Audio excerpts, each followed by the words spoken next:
Να πούμε λοιπόν μία καλημέρα τώρα στον κύριο Ευθύμη Λέκα, καθηγητή δυναμικής τεκτονικής, εφαρμοσμένης γεωλογίας και διαχείριση φυσικών καταστροφών. Κύριε καθηγητά, η αλήθεια είναι, όταν συμφωνήσαμε χθες να μιλήσουμε σήμερα το πρωί, δεν είχε γίνει ο χθεσινοβραδινός σεισμός στο Βερολίνο. Βεβαίως, είναι ένας σεισμός, δεν το αναμέναμε και ως Παναθηναϊκοί, δεδομένου ότι και τα προγνωστικά ήταν εναντίον μας. Αλλά ήταν πραγματικά μια πάρα συγχαρητήρια για την ομάδα σας. Άρα λοιπόν ήταν ένα φυσικό φαινόμενο το οποίο δύσκολα θα μπορούσε να προβλεφθεί, αλλά οι επιπτώσεις του κύριε Λέκα είναι εμφανείς σε όλους. Είναι μεγάλες, ναι. Σωστά. Και κυρίως στη διάθεση σήμερα το πρωί. Όχι μόνο των Παναθηναϊκών, αλλά και όλης της Ελλάδας. Ακριβώς έτσι, για γενικότερα τον ελληνικό αθλητισμό και την Ελλάδα. Επειδή όμως μας μιλήσατε για τα φυσικά φαινόμενα και για τις επιπτώσεις, πάμε να δούμε τώρα τα άλλα ακραία φαινόμενα, κύριε καθηγητά, με επιπτώσεις που, όπως δηλώσατε κι εσείς, ούτε καν φανταζόμαστε, είπατε χαρακτηριστικά. Θέλετε λιγάκι να μας βοηθήσετε, τι είναι αυτό το οποίο μας περιμένει, τι θα δούμε δηλαδή μπροστά μας? Ήδη είχαμε διακρίνει στην ερευνητική και επιστημονική κοινότητα στην Ελλάδα ότι από το 2010 ότι το 2040 θα είχαμε ουσιαστικά την κλιματική κρίση. Όμως την κλιματική αυτή κρίση την βιώνουμε τώρα, ήρθε πιο πριν, την βιώνουμε τώρα και έχουμε να κάνουμε με αναπάντηλα φαινόμενα τα οποία διαδέχονται πραγματικά το ένα το άλλο. Ας μην ξεχνάμε ότι η απόδειξη της κλιματικής κρίσης είναι το φαινόμενο Ιαννός και το Ντάνιελ στη Θεσσαλία, τα οποία είναι φαινόμενα 1000 ετών, αλλά εκδηλώθηκαν μέσα σε 3 χρόνια. Αυτό είναι και η απόδειξη ουσιαστικά σε παγκόσμιο επίπεδο της κλιματικής κρίσης. Έτσι λοιπόν βλέπουμε γεγονότα τα οποία να εναλλάσσονται, δηλαδή να έχουμε μεγάλες περιόδους ξηρασίας, υψηλές θερμοκρασίες, δασικές πυρκαγιές, στη συνέχεια αλλαγή του καιρού, έντονες βροχοπτώσεις, χιονοπτώσεις, πλημμυρικά φαινόμενα. Όλα αυτά, κατολιστικά φαινόμενα διάβρωσης, ερημοποίησης του εδάφους κτλ. Όλα αυτά αποκτούν μια πολύ πιο γρήγορη ταχύτητα εκδήλωσης, συνιστούν έναν κύκλο ουσιαστικά που περιστρέφεται με όλο και μεγαλύτερη ταχύτητα. Και βέβαια οι επιπτώσεις είναι επιπτώσεις πολύ μεγάλες και όχι μόνο επιπτώσεις στον κοινωνικό-οικονομικό ιστό, αλλά και στο περιβάλλον. Και εκδηλώνεται και σε περιοχές που μέχρι τώρα δεν είχαμε εκδήλωση τέτοιων φαινομένων.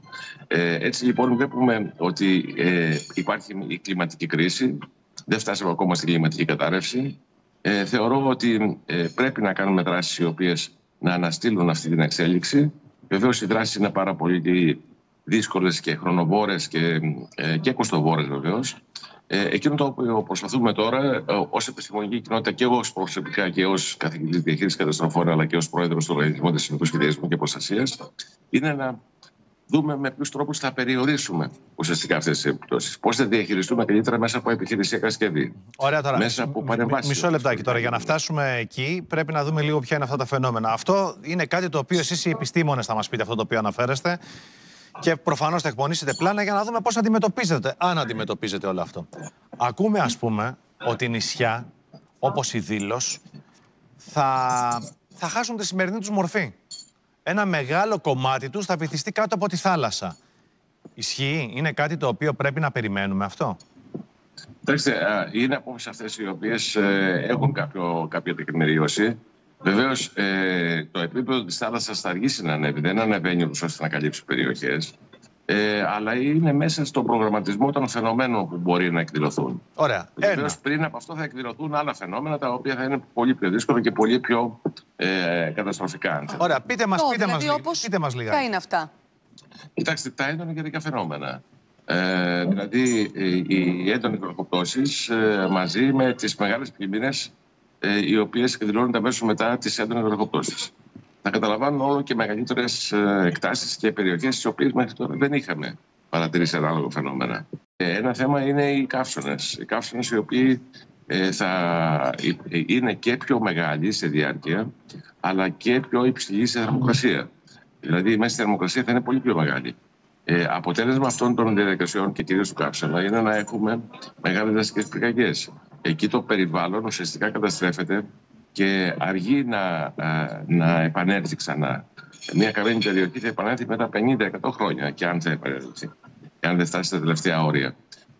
Επίσης έχουμε μεγάλα κατολιστικά φαινόμενα, δηλαδή φαινόμενα τα οποία τα είδαμε να εκδηλώνονται και στο Πήλιο και στην Αργυθέα και σε ορεινές περιοχές. Σαντορίνη.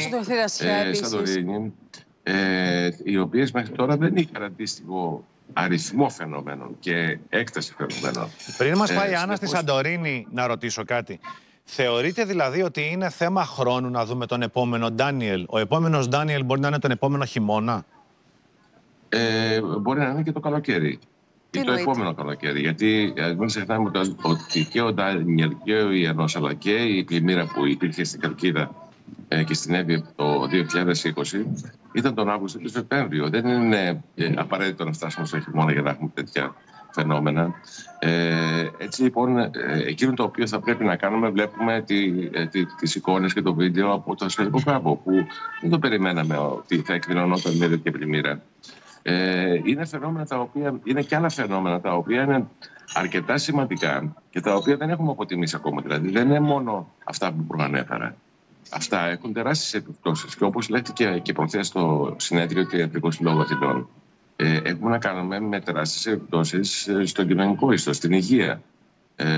Εκεί θα έχουμε επιπτώσεις, βέβαια μπορούν να τις περιγράψουν καλύτερα οι ειδικοί στην ιατρική των καταστροφών και των κρίσεων, αλλά εκεί πια έχουμε να κάνουμε με τεράστιες επιπτώσεις σε όλο τον πληθυσμό. Δηλαδή δεν είναι μόνο αυτό που βλέπουμε στο περιβάλλον, στην μορφή της γης, στο δάσος, στις περιοχές που κατακλείδονται από νερά. Είναι και επιπτώσεις τεράστιες στην ανθρώπινη υγεία. Άρα και καταλαβαίνουμε, κύριε καθηγητά, όπως το λέτε τώρα, και είναι αρκετά ανησυχητικό, δηλαδή σας βλέπουμε λίγο προβληματισμένο, ότι στο κομμάτι της υγείας, δηλαδή έχει να κάνει με το αναπνευστικό μας σύστημα, με τα μάτια μας, με το δέρμα, με την καρδιά μας, φανταζόμαστε, όλη αυτή η περιβαλλοντική αλλαγή, τελικά εκεί θα έχει συνέπειες, εκεί θα έχει επιπτώσεις. Θα έχει συνέπειες, αφού πρώτα βεβαίως έχει τεράστιες συνέπειες οικονομικές. Ή μπορεί να έχει και γεωπολιτικές συνέπειες. Τι θέλω να πω? Θέλω να πω ότι αν μεταβληθεί λίγο οι συνθήκες οι ατμοσφαιρικές στην υποσαχάρια περιοχή ή σε άλλες χώρες που είναι κοντά στον Ισημερινό, εκεί πια τα αποθέματα των τροφών και η παραγωγική ικανότητα είναι στο μηδέν. Εάν καταλαβαίνετε μεταβληθούν και λίγο οι συνθήκες, όλος αυτός ο κόσμος, ο οποίος θα αναζητήσει μια καλύτερη τύχη, γιατί εκεί δεν θα μπορεί να μείνει και είναι και πολύ ευάλωτες αυτές τις περιοχές, θα αναζητήσει καλύτερη τύχη σε μεσογειακές χώρες. Ακριβώς. Οπότε καταλαβαίνετε ότι κύριε καθηγητά, τώρα να μας πείτε. Θα είναι πολύ σημαντικά. Σωστά.